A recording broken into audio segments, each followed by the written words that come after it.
The name of the family that lived in the past just behind the tree, behind the wood, was a family, and so all the people from the area called this vineyard Monte just because there were a family Monte that was living there. And it's a vineyard where we have an extract concentration of mineral higher than all the other. So comparing to the other vineyard, here we have a beautiful Prosecco coming from this part, but in this part we have at least 2 grams more of extract comparing to all the other that we have around. And I think the effect is the effect of because it's a little flat part in the middle of the hill, so all the minerals, all the substance probably comes down and went in, and stopped in this part. So soil here is more rich, more able to give intensity and complexity to the wine. And this is a vineyard planted in 1975. It's a glera, a variety of glera that was typical that time. Most of part is glera lunga, part typical of the area, and is always the last vineyard that we pick because it's always in perfect condition. So there is also particular microclimate that give us really good grapes. Chardonnay that we use for making a metodo classico, classic method,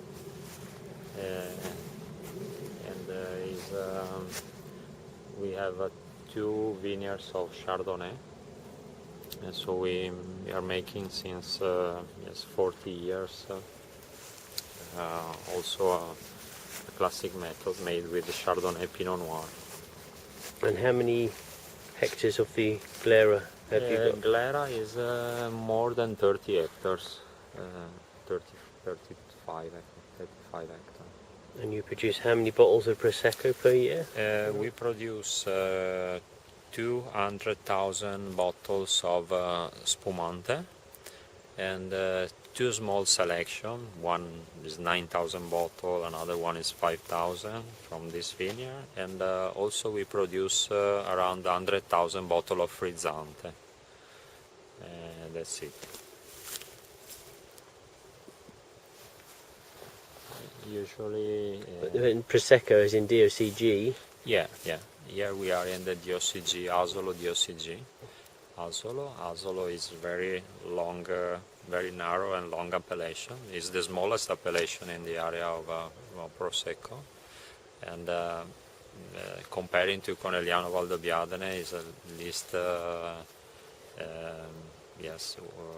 it's a very small part because Conegliano Valdobbiadene now produce around 90 million bottles and Asolo just 9 million, so it's one small part of. And my father had possibility to buy this vineyard in 1974. In 1975 I started to plant the first vineyard, and there was that one. And the first vineyard I planted was Vigna Monte here. In the selection that we are making, now we probably in the next months we release also another vineyard that is Vigna Tasso.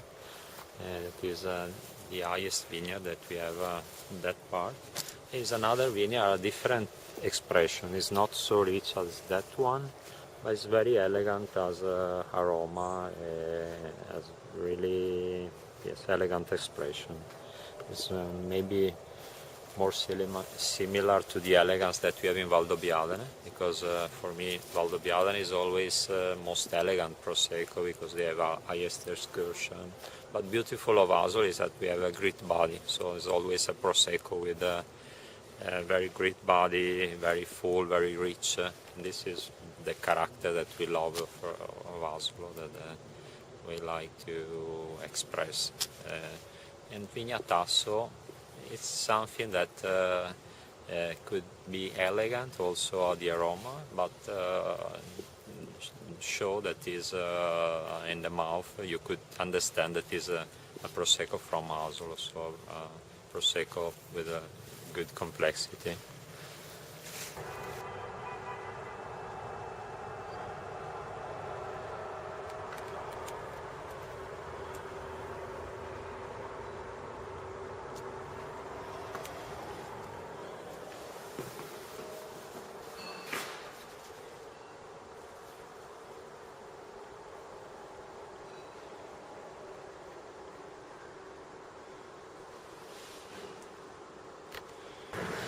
We are two noble family that decided to build a Palladian villa.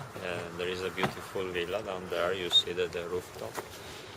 And they decided to build a villa here, I thought because there was a great tradition of making wine. So they were interested in making wine and to have wine. And also to stay close to the Montello. Montello was an important area for Venetian family, for Venetian Republic. And so they decided to build a villa in the 17th century, 1750. They decided to build a Palladian villa down there. And after, around the villa, also the Loredan family started to produce wine.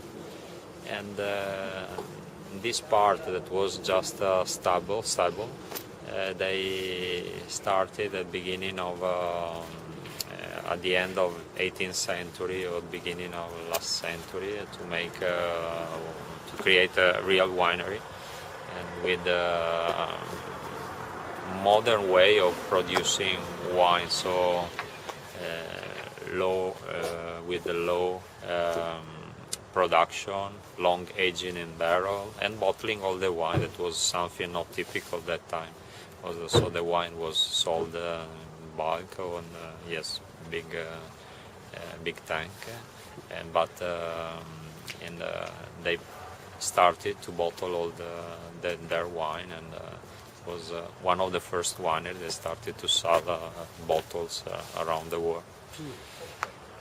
And my family had the possibility in 1972 to buy the winery, because my father had another winery not far from here, but when Count Loredan decided to sell the winery in 1972, my father tried to ask to have the possibility to buy, and the Count Loredan saw that my father was a producer of wine, and so I was happy to sell the winery to my father. And so since in the last 40 years my family is trying to keep in the tradition of making wine in the area, especially red wine in this part, and after since the 70s also in the Prosecco, Asolo Prosecco.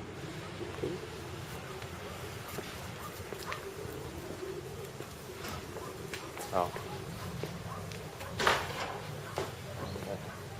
Here we receive all our grapes, is the part where we have the production, the vinification, all our grapes.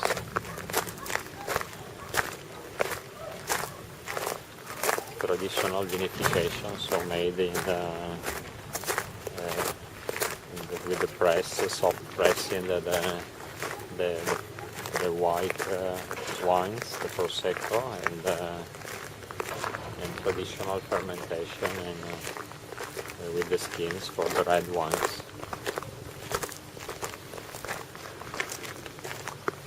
And this is an area where we had also the possibility to have our own appellation. So inside the area of Montello Colli Asolani, the DOCG, we had the possibility to be recognized as a subzone, so as a Venegatsu. This is something really particular and quite unique in the appellation, Italian appellation, because not many other wineries had possibility to have their own appellation. and because this was this is a soil that has a really particular expression. So it's a soil rich, very rich in iron, and with a special microclimate. We have the Montello hill that protect us from the north wind, and give us the possibility here to ripe very well, especially Cabernet Sauvignon, that is the last variety, last grape that we pick. And with sorry, my dog.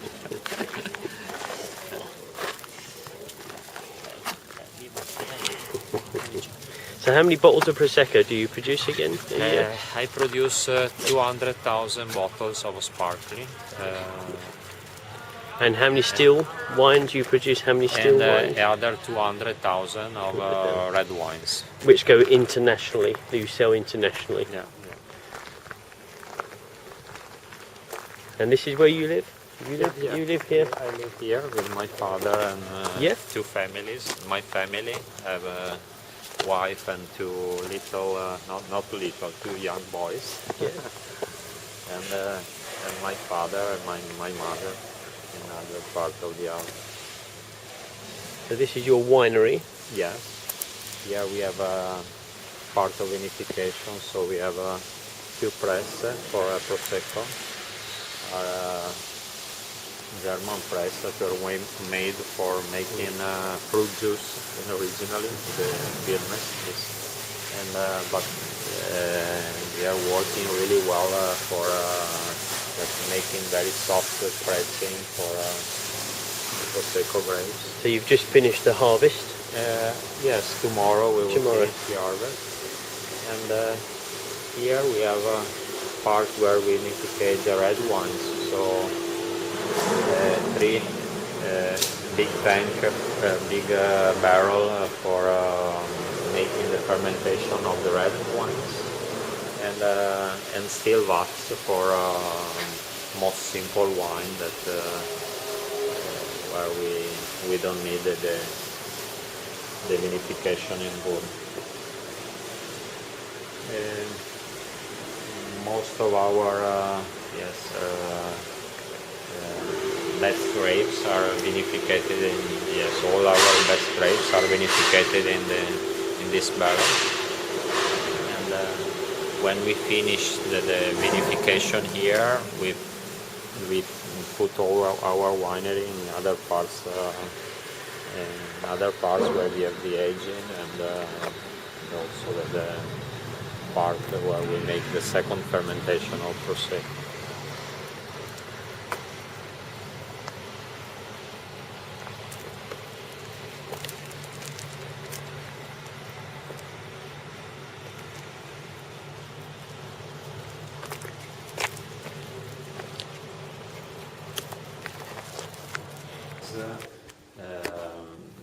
The right size to start for us to pick a selected grape in the vineyard. So we usually pick by hand 40 tons of grapes, and each day we make a different selection in particular part of the vineyard. So we select 10 different Cabernet Sauvignon, 10 different Merlot, and at the end we have a barrel of cleaned wine that started from this selection. So we prefer to have many different barrels of 25 hectoliters to keep separately all the different parts that we select in the vineyard. And after, when usually at the second year, we start to blend all the different parcels, so we are sure that are the same quality. So trying to blend the same Cabernet Sauvignon, the same Merlot, and also to blend the Cabernet and the Merlot to arrive at the final blend at the end of the second or the third year. We use also a small part of barrique, but it's just a very small part for us because we use just for one selection, one reserve. Is most most of our wine are aged in big barrel because yes, our style and tradition is connected to the big barrel.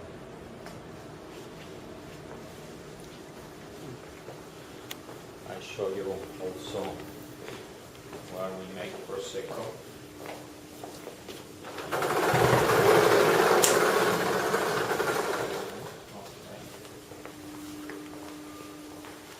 Here is the part where we make all the second fermentation of Prosecco. So we have the tank, the autoclave, the tank are able to keep the pressure, and are quite small tank to be able to make a second fermentation just when we need to create continuously new fermentation, so to give in the market just always fresh product and fresh Prosecco. And all our Prosecco usually ferment for at least 60 days or 2 months, so it's quite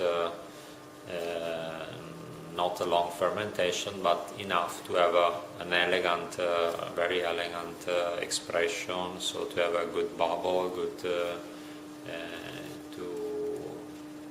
express the quality in making of our Prosecco. And we did also great work in selecting our own yeast, so we spend a lot of time in selecting our yeast, and we started to select our yeast making some spontaneous fermentation. So every year we do a spontaneous fermentation, and years ago, at the end of the spontaneous fermentation, we keep the yeast on the bottom of the tank, and we started to see if inside there was some particular yeast that was not commercial or not something that coming from our vineyard. So after a couple of years we were able to select an yeast that was never founded, and we make I don't know how to say deposit, a trademark in this kind of yeast. And so now we have our own yeast that we use in the first fermentation, the second fermentation, and we are able to have a Prosecco that for me is a better expression of our area.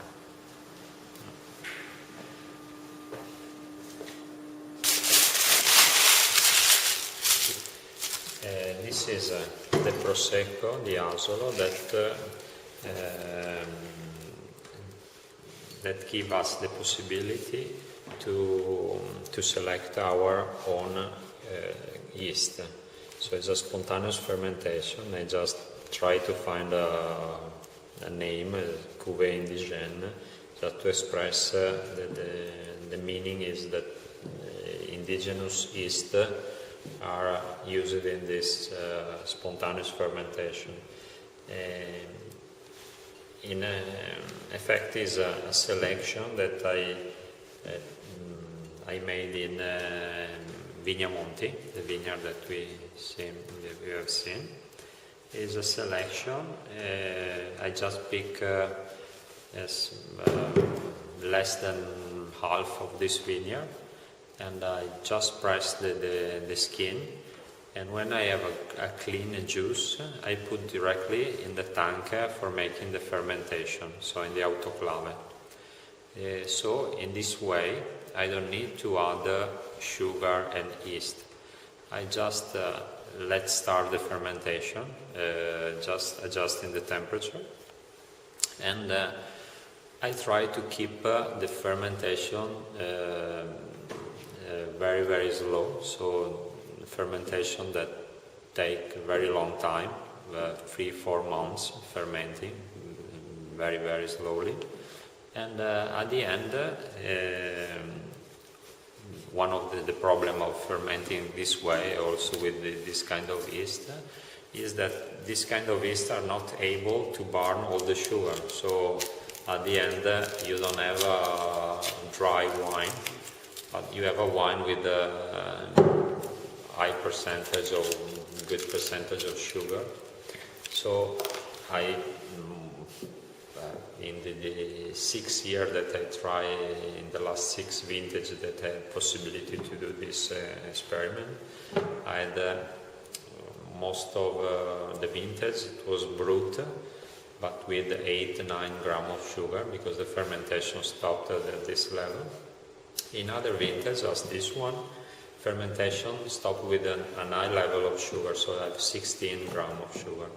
But in that case, it also other vintage that had the same problem was vintage where had a great acidity. So always with a high level of sugar, but have also a high level of acidity, so the balance is quite good and interesting.